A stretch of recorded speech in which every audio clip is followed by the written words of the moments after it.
Hi, I'm Bob the Hippie Gardener. If you're a gardener, come on.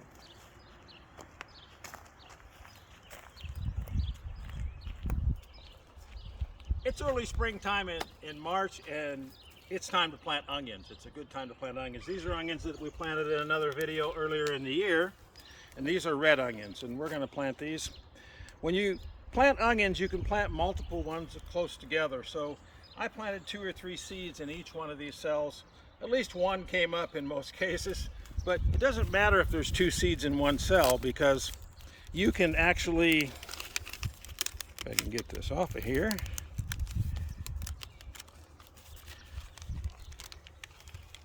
I reuse all of my plastic products, and this one's about shot.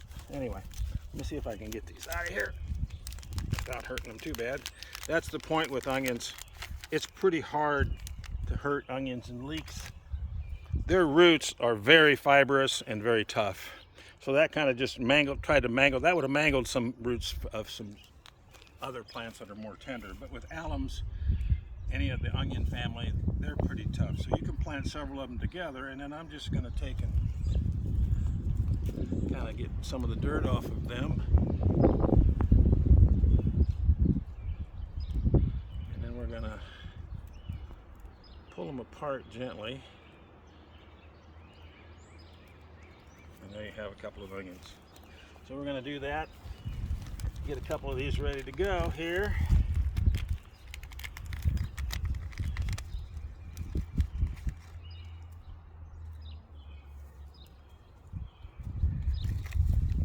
Falling out on me. They're ready to be planted. They're jumping out of there. And some of these are single ones, and those are easy to plant, but the double ones, you just take and break them apart a little bit.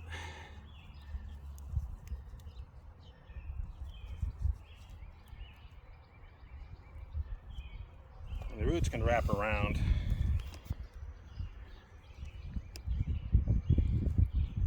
These were started in January, by the way, and they're a large red onion.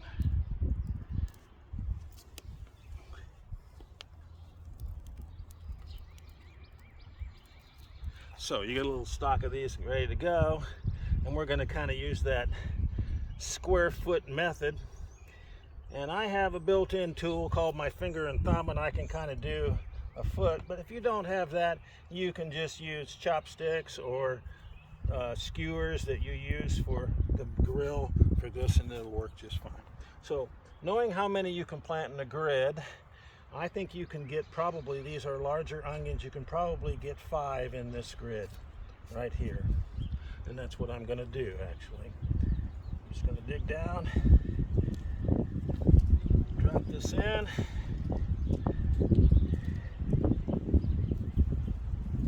Kind of carefully let those roots get back down in the soil.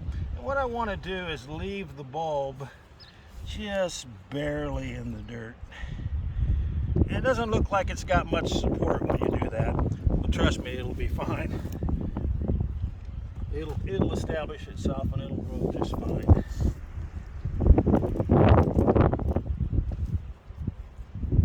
Now, a lot of people like to plant sets instead of planting onion seeds, and you can do that if you want green onions, but if you want big storage onions that are going to last you through the winter, you need to plant seeds or find onion plants at your local gardening store.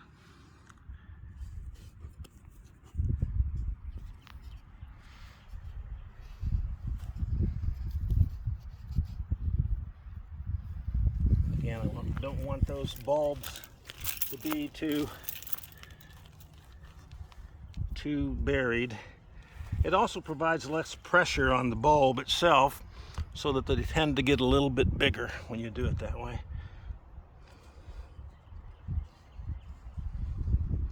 At least in my experience.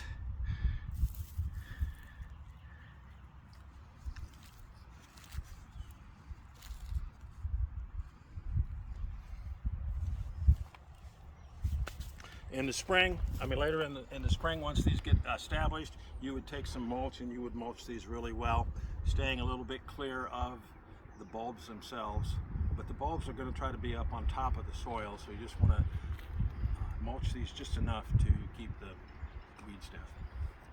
Oh, and by the way, this video is dedicated to my friends at the River City Blues Society. We just lost one of our leaders there, so this is dedicated to you, Scott.